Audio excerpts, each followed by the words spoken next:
Vous avez déjà eu envie de préparer vos propres makis à la maison? Marre de payer 20 € votre petite boîte de 20 makis? Eh bien vous êtes au bon endroit car aujourd'hui je vais vous dévoiler la recette ultime pour préparer des makis japonais encore meilleurs qu'au restaurant. Mais attendez, ce n'est pas tout. Cette recette vous offre l'avantage incroyable de mettre tout ce que vous voulez dans vos makis. Et pour aujourd'hui ce sera des classiques saumon et concombre. J'ai eu la chance il y a quelques années de participer à un atelier avec un vrai chef sushi japonais au Japon et je vais aujourd'hui vous partager tout ce qu'il m'a transmis. Avant de commencer, merci de liker cette vidéo et vous abonner si ce n'est pas déjà fait, d'activer la cloche des notifications pour ne rater aucune de mes prochaines vidéos. Je vous partage ici toutes mes recettes, mais aussi mes escapades au Japon. Alors un maki, qu'est-ce que c'est? Eh bien il fait partie de la famille des sushis, comme le nigiri sushi qu'on connaît bien. La base est toujours la même, du riz vinaigré, sucré et légèrement salé, avec une feuille d'algue nori et au milieu, la garniture que l'on souhaite. Au Japon, vous les trouverez principalement au thon et au concombre. Je vous avais déjà fait une vidéo sur la chaîne sur la cuisson du riz sans cuiseur à riz. Aujourd'hui, on va revoir ça rapidement. Mais d'abord, regardons les ingrédients nécessaires à la recette.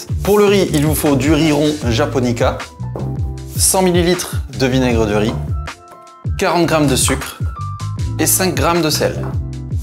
On va plus tard dans la vidéo mélanger le vinaigre, le sel et le sucre. C'est ce qui va nous donner ce qu'on appelle shari, l'assaisonnement pour les sushis. Pour confectionner les makis, bien évidemment, des feuilles d'algue nori. Et pour la garniture aujourd'hui, un concombre et un pavé de saumon. Et bien évidemment pour les déguster, de la sauce soja salée. Je le rappelle pour la millième fois, mais la sauce soja sucrée, c'est une invention de chez nous. Et pour ceux qui aiment le wasabi, il n'y a pas de souci, vous pouvez en rajouter soit à l'intérieur, soit en mélangeant un petit peu dans votre sauce soja à la dégustation. Au niveau du matériel, il vous faut un cuiseur à riz, ou alors comme ici, une casserole avec un couvercle surtout, et une petite natte en bambou pour confectionner les makis. Alors c'est parti pour la première étape, la cuisson du riz, mais tout d'abord, il faut le rincer 3 fois. Alors je prends mes 300 g de riz, vous remuez légèrement comme ça en ajoutant un petit peu d'eau. Une fois. Surtout, il ne faut pas écraser les grains dans vos mains. Vous remuez vraiment tout doucement. 2 fois.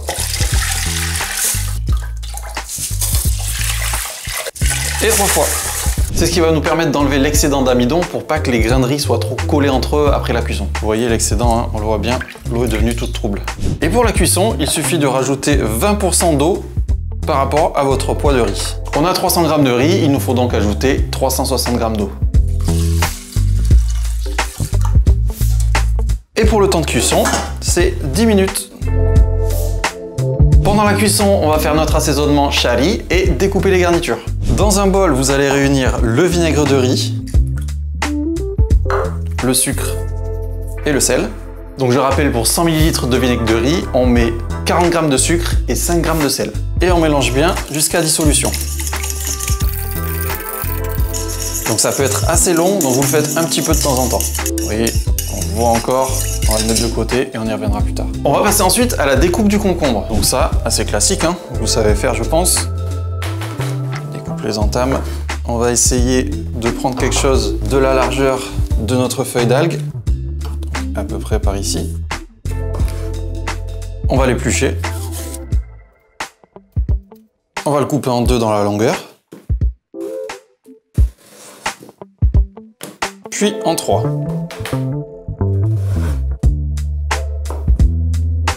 Ça dépend bien évidemment de la taille et de la grosseur de votre concombre. C'est un peu bizarre cette phrase. Et vous allez aussi enlever le cœur. Voilà, on les fait tous comme ça. Ça se mange, il n'y a pas de souci, c'est juste que ça va donner moins de texture à votre maki. Pour le saumon, vous enlevez la peau s'il y en a. Moi, j'ai pris un pavé sans peau. Vous les arrêtez et ensuite, on va le couper en tranches d'environ 1 cm sur 1.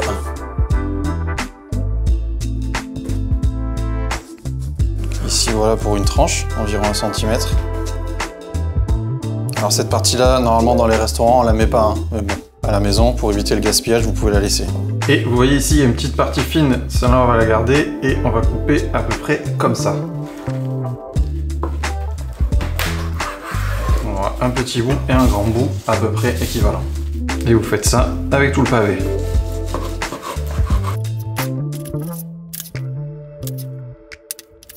Le timer du riz vient de sonner, alors surtout, vous n'ouvrez pas le couvercle, vous coupez juste le feu et vous relaissez 10 minutes. Que le riz termine de cuire. Voilà, on a tous les ingrédients, il n'y a plus qu'à attendre que le riz termine de cuire. Ça y est, les dernières minutes viennent de sonner, on va passer à l'assaisonnement. Donc directement après la cuisson, vous allez le débarrasser dans un récipient. Vous voyez, il est parfaitement cuit. Hein.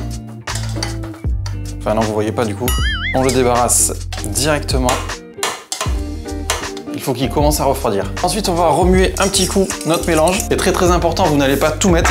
Il vous faut 20 centilitres pour 100 g de riz cru. On a cuit 300 g de riz, il nous faudra donc 60 ml de l'assaisonnement. Et le reste, vous pouvez le garder, hein, bien évidemment. C'est du vinaigre et du sucre, hein, donc ça se conserve indéfiniment. Vous versez à peu près équitablement. Astuce, on ne mélange pas le riz comme ça va l'écraser. On fait des mouvements de coupe. De coupe et on renverse. On fait cette étape toujours à chaud. Hein. Le riz continue là encore de cuire légèrement. Comme ça, il va bien absorber le vinaigre. Voilà. Et maintenant, on va le laisser tranquille jusqu'à ce qu'il devienne à température ambiante. Oui, autre point très important, les makis et tout ce qui est sushi se préparent et se dégustent surtout à température ambiante. Maintenant que notre riz est bien refroidi, on va le regarder, il est parfait. Voilà, si vous respectez vraiment toutes ces règles, tout sera parfait. Alors bien évidemment, pour l'assaisonnement, vous goûtez comme ça et vous pouvez varier ensuite. Il y en a qui préfèrent plus vinaigré, un peu moins sucré. Vous goûtez comme ça et ensuite vous peaufinez votre recette. Hein. C'est la cuisine, ça reste libre. Mais si vous respectez bien mes temps de cuisson du riz, il sera vraiment parfait. Petit rappel, vous rajoutez simplement 20% d'eau sur le poids de votre riz de base. Cuisson 10 minutes, vous laissez reposer sans ouvrir surtout 10 minutes. Et votre riz sera parfait. C'est maintenant que commence la partie technique. Alors, premièrement, vous allez prendre un bol d'eau et vous allez y ajouter du vinaigre. Pourquoi? Ça va être pour se laver les mains. Premièrement, pour ne pas que le riz colle à vos doigts. Et deuxièmement, le vinaigre, ça a un côté aseptisant, donc comme ça, pas de microbes sur le poisson cru. Deuxième chose importante, au niveau des feuilles d'algues nori, il y a un sens. Vous voyez ici, on voit quand même des petites rayures, des petites stries. Et ici, c'est plus lisse. Donc le côté plus lisse, plus brillant, devrait être à l'extérieur. Donc on va mettre notre riz ici, sur cette partie. Autre chose, en France, ça se vend comme ça, dans ce format-là. Mais regardez, si je plie comme ça, ça va faire un maki énorme. Si vous voulez faire vraiment des tout petits, vous coupez à la moitié. Moi, je coupe aux 3/4. Je vais vous montrer. Un maki se fait toujours dans le sens de la longueur. Donc je vais couper cette partie-là à peu près. Hein. Bien sûr, ça, vous ne le jetez pas, hein, vous pouvez le découper au ciseau. Ça peut vous servir pour d'autres recettes, comme par exemple celle-ci, où je m'en suis servi de topping. Ok, donc on a notre feuille d'algue, on n'oublie pas notre natte en bambou, et c'est parti pour la confection. Alors j'allais dire, vous vous lavez les mains, mais non, vous trempez juste quelques doigts, hop, vous tapez un petit peu comme ça, il faut juste les humidifier, sinon l'eau va couler sur l'algue nori, et il va se réhydrater, ça va être très moche. Vous tapez comme ça pour sécher aussi légèrement. Et ensuite, on va prendre donc du riz. Et comme on m'a appris, vous prenez à peu près de la taille d'un citron. Voilà, comme ça.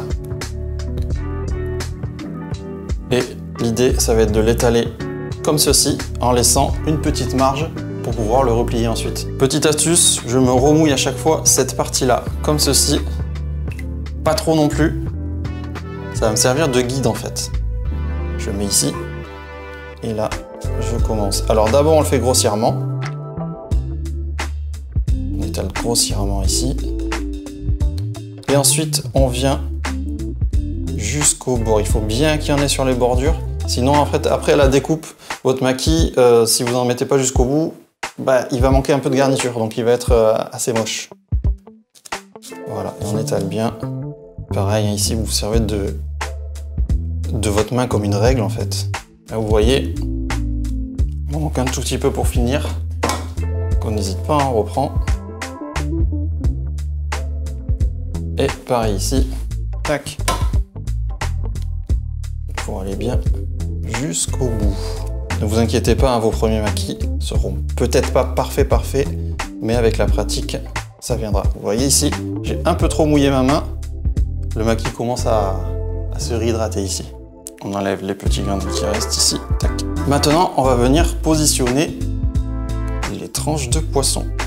On met bien au milieu comme ceci. Et s'il manque un petit bout, hop, on rajoute. Et maintenant, c'est parti pour le pliage. Alors, les pouces dessous, on replie comme ceci.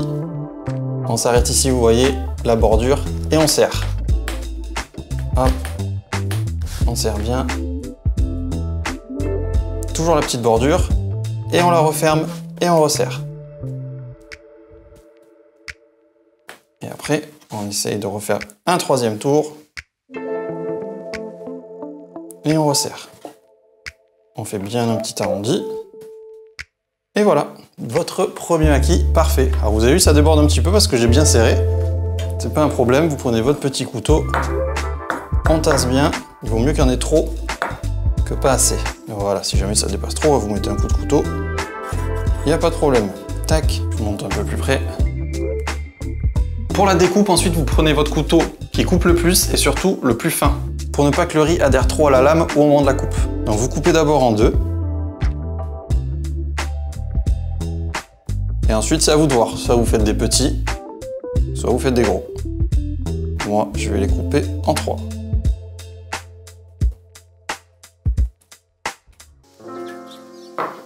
Et voilà, vous avez réussi vos premiers maquis. On va les dresser sur une petite assiette. Et voilà, magnifique. Et on refait exactement la même chose avec le concombre. Et voilà, superbe. Ah ça y est, j'ai faim.